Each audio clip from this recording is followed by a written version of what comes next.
All right, thank you so much, Aaron and Jen. Now we are moving on to the next part, which is more to the youth technology strategy and career transition. So, well, I'm 21. Jen, you're what, in your early 30s, right? Mid 30s. Oh. All right, and you are? We are different age groups, so we have different diverse opinions. I'm glad to say that. Which is actually quite important because I don't want it to be biased by just the younger people. We need Yes. the older generation to talk a little bit more, but not that old, not that Okay. old. All right, so we're going to be talking a bit about youth technology strategy and career transitioning. So personally, for me, I'm an AI engineer who has just finished studying in SP, moving on into SUTD, and I am always wondering about and reading up about the current AI products, what companies are adopting. Things are changing very fast in the corporate world, such that when you study when you go for a course for 3-4 years and you come out, things are changing already. You see, so the communication between companies and students needs to be a lot more flexible and a lot more clearer, so that when they go off to work after they study for so long, they're not caught off guard. You know, so this question is applied to both JB and Singapore. So, Aaron, if you have anything to say regarding JB, because I know almost nothing about the educational system here, feel free to add. But so let's start with you. What's your perspective on the cross-border companies hiring and what they look for in junior talent, especially from JB?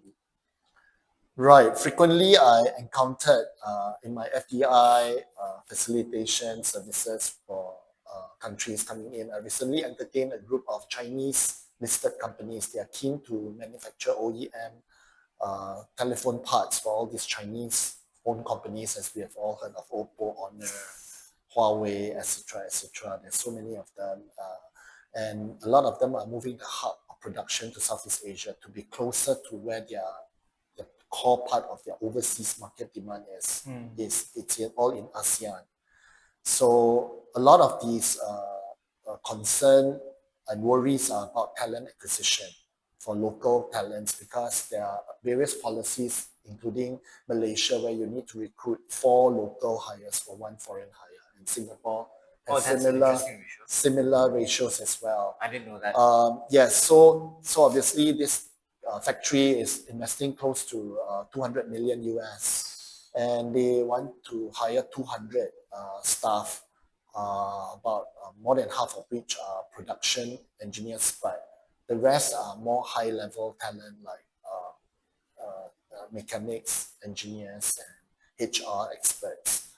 So I think a fast-track way would be to set up a vocational institute, whether you can do hybrid version where half is online and half is offline. Obviously, this is something required by the local government, as opposed to if everybody can have it, the best way would be doing robotics, or the AI and robotics, you don't see human interface. But again, that is not an ideal case situation, because there's a lot of customization, Yes. tailoring, especially front-end jobs where you are customer service facing jobs. You Communication. can't really use bots. I'm sure we all have our frustrations, including myself, when I chat with AI chatbots. That really drives me crazy sometimes, because it does not solve the problem. So on the talent side, I do hope to see greater regional integration. I was saying maybe the Western world has gig economy platforms like Fiverr, where they try to connect the part-timers to jobs. I hope to see an Asian-wide version where you could connect the persons who, for some reasons, they are out of the permanent job space, whether they are a woman who quit her job because she has to give birth to her children and work from home. After a few years, she feels a bit rusty. But these are still talents that could be harnessed using online gig economy platforms. So I hope to see something like this happening, because we see a lot of news stories about how young graduates are deprived of jobs in countries like China and increasingly Japan, Korea, even Malaysia and Singapore, because it is a catch-22 situation. If you're a young listener out there, you can imagine how I speak out to you that many jobs require 1 to 2 years experience. But if there's no company willing to give you that 1 to 2 years of full-time work experience, how else are you going to climb the next rung up in the ladder to say I am actually qualified to apply for even an entry-level job? They ask for basic 2 years experience. So in this context, maybe there could be a hybrid vocational learning internships where they could substitute that 1 to 2 years work experience. Yes. And yes, that even makes if you sense. cannot find something in your own home country, there is something possible to go to another country for secondments, like countries like Singapore. These may not be too politically sensitive because these are short-term assignments and not really Singaporeans are very concerned about foreign talent coming to steal their bread and butter jobs. Because as Singaporean politicians would say, this is a necessary part to gain higher quality investments and jobs going forward coming into Singapore. Cool. Yeah. Again, very in-depth analysis, and he provided a very good example as well.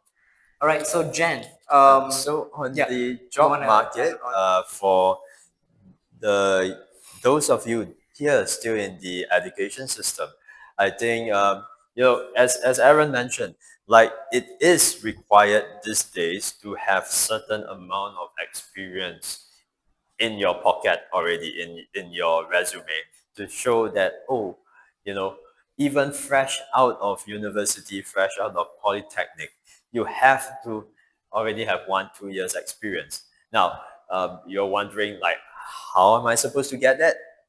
Internships. So uh, it is so different from my time when I was studying because I didn't actually have to go through all this. I just concentrate my entire university time, just focus on my subjects. Now you sound a lot older than me, mate. When was your time? It's just about 10 years ago, less than 10 years ago. So, Yeah. so all I did was focus on my computer science and math degree, right? And like that's all. The jobs were waiting for me outside once I graduated. Shows how much things change within a decade. So for those of you still studying, yes, do well in your studies, please, but also take the opportunity that you have to look around, approach your career office. There are career counselors there. They can give advice on interview skills, practice your interviews, start writing your resume. It doesn't matter that you just only have education in your resume, but like get it done. Try to approach some companies during your summer break, Yeah. your school breaks. Definitely. I can speak for the poly and the university area at least now, not 10 years ago, because I'm going to SUTD, right? So they are telling me a bit more about how the university works. I'm in the enrollment phase right now. So in poly, as he mentioned regarding resume and LinkedIn profiles, they actually I think it's for all courses. It's a pretty mandatory. It makes sense to make it mandatory for all courses because all students graduate to go to either work or further education. So they actually have a module for resume and LinkedIn profile building, so that when they for their final year, before or after their final year project in year 3, they go for internship or they do their final year project first. So it's one or the other first lah. But basically, they learn how to build their resume and their LinkedIn profiles and make it strong so that they can get a good internship and that will lead to doing well in their internship, which will lead to a good CGPA, and that means they can graduate with a good score. And luckily, I did pretty well in that sense because my LinkedIn and resume profiles were quite strong. And for university, as I've been hearing, and I'm doing my own research presently because I'm in the enrollment phase. I'm talking to seniors in the university I meet during the receptions and whatever they invite us for. And they're telling us that, what is it? I think it's in the 3rd and 4th year, we get to do internships with different SMEs and MNCs in the university after we are done with our specialization and foundational studies. And the CCAs, or rather just the extracurricular activities you choose to do, need not just be sports and clubs. They can be company related, more business oriented interest, or you can start something of your own as well. So regarding this,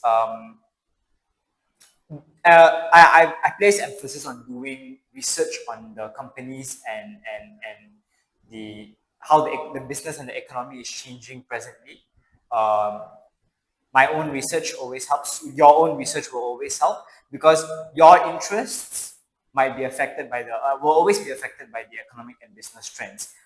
But you will only know how it affects you by reading what directly affects you, and your opinion only you will know. So from my personal experience, doing your research, career counselors are very important as well. Lots of independent initiative is needed during your poly and university time, so that when you graduate and the internships, as Aaron mentioned, the 2-year internship period that the companies are looking for will be a lot easier for you to deal with all the research and advice in hand before you actually go into the workforce.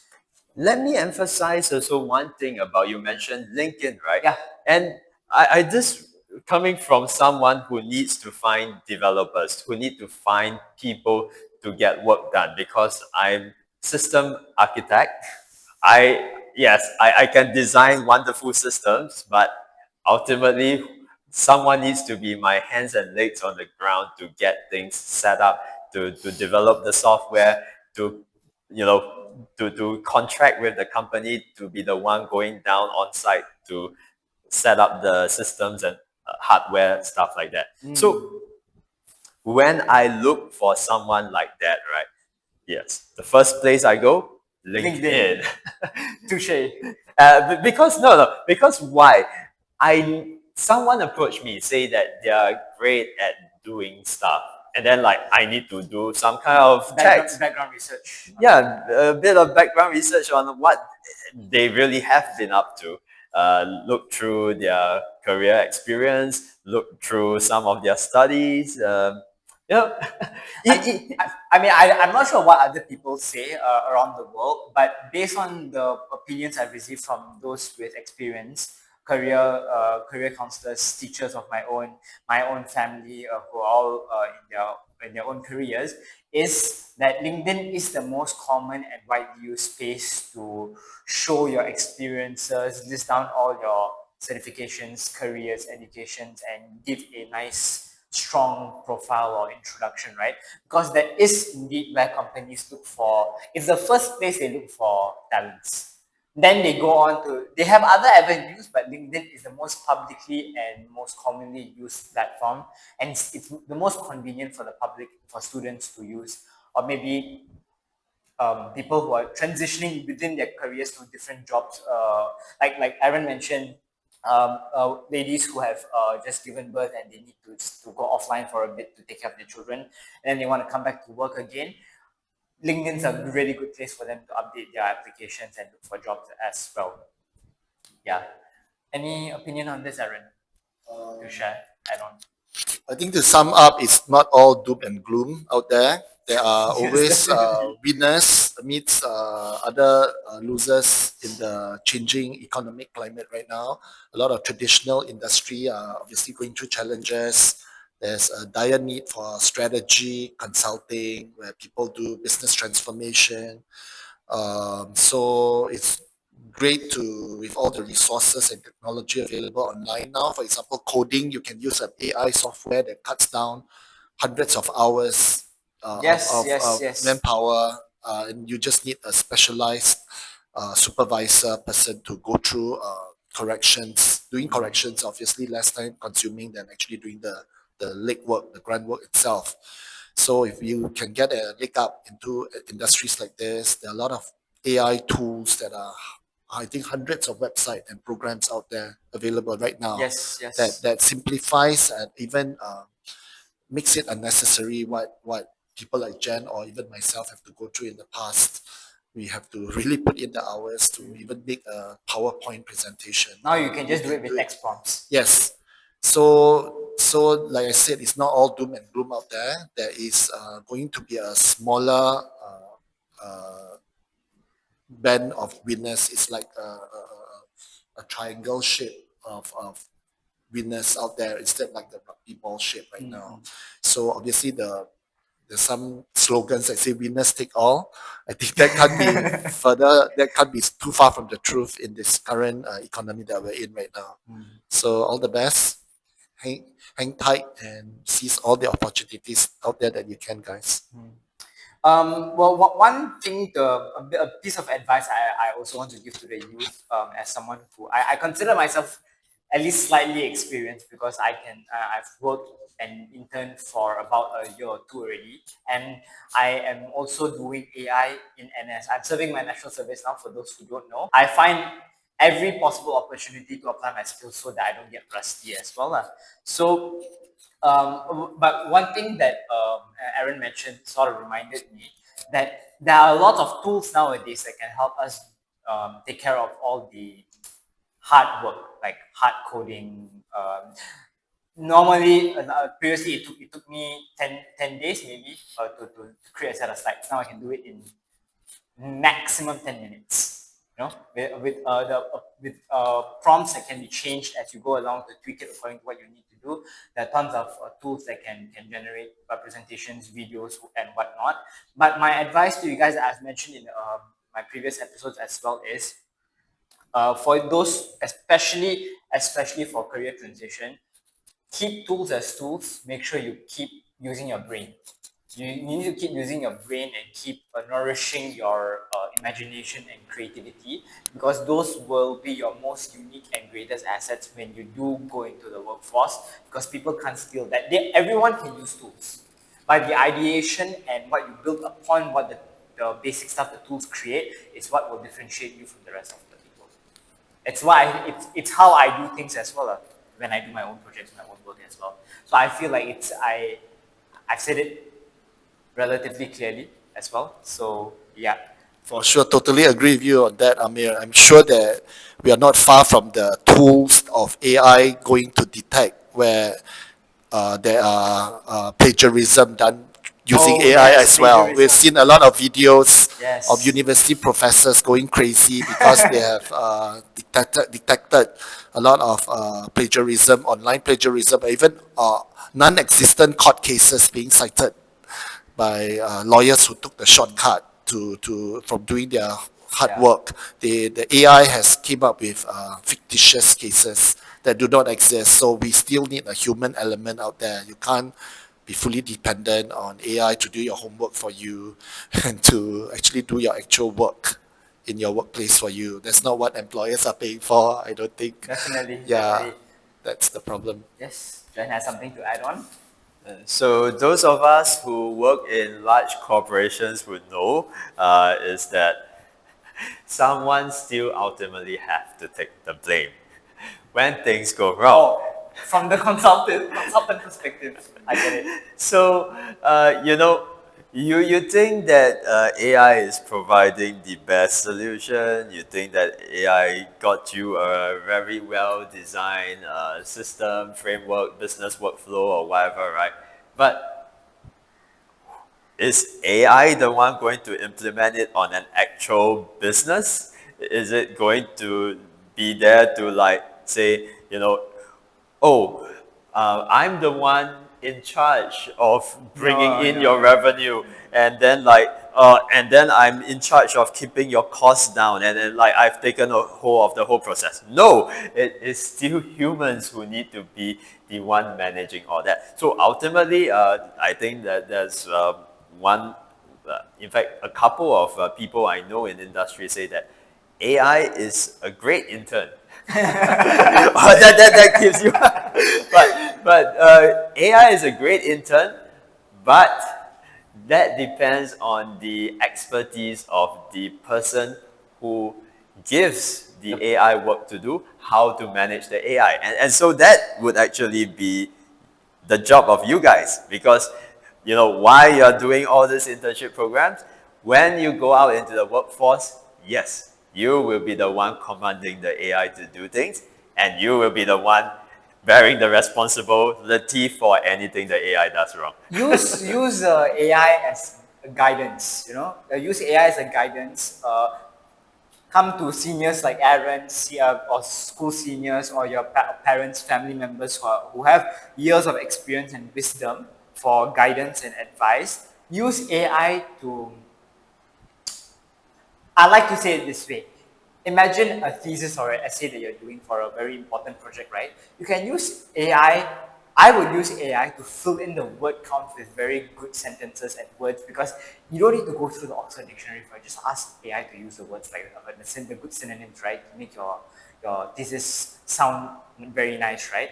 But the content and the ideas come from you. You can even ask AI to structure it in a very good chronological way. But then the AI listens to your prompt it, right? And as Jen so thankfully emphasized, is you are the ones going to be submitting it. You are the ones going to be responsible for the work and presenting it. It's your face, your name, your reputation, not the AI. That's why the fine print under every AI tool is AI is just a tool, and the information don't they've already told you, don't completely rely on the information. They are not responsible for it. The AI should just be used as a tool and guidance. You need to be responsible for the output. You can use it to maximize your output to society, but don't let it be your output. I think I put it right. So the professors are also getting smart to the idea of students using AI in their There's so homework. many plagiarism factors now, man. So these days, So right, many. if you go to university, there are some classes that are completely just pen and paper. No project work. You don't get to take home and your assignments. You're just there in You have class to to absorb make everything. sure that someone is there to monitor you. So, people say that, oh, everything can go online learning, self-study and all that. I think the university have a different way of thinking. Definitely.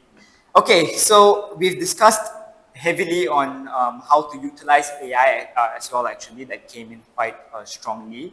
Mentorship, apprenticeship, internships, and cross-border internships as well. How JB's educational system works. So Aaron got into that, and then we got into a little bit about present day education to career transitions and how to survive it best.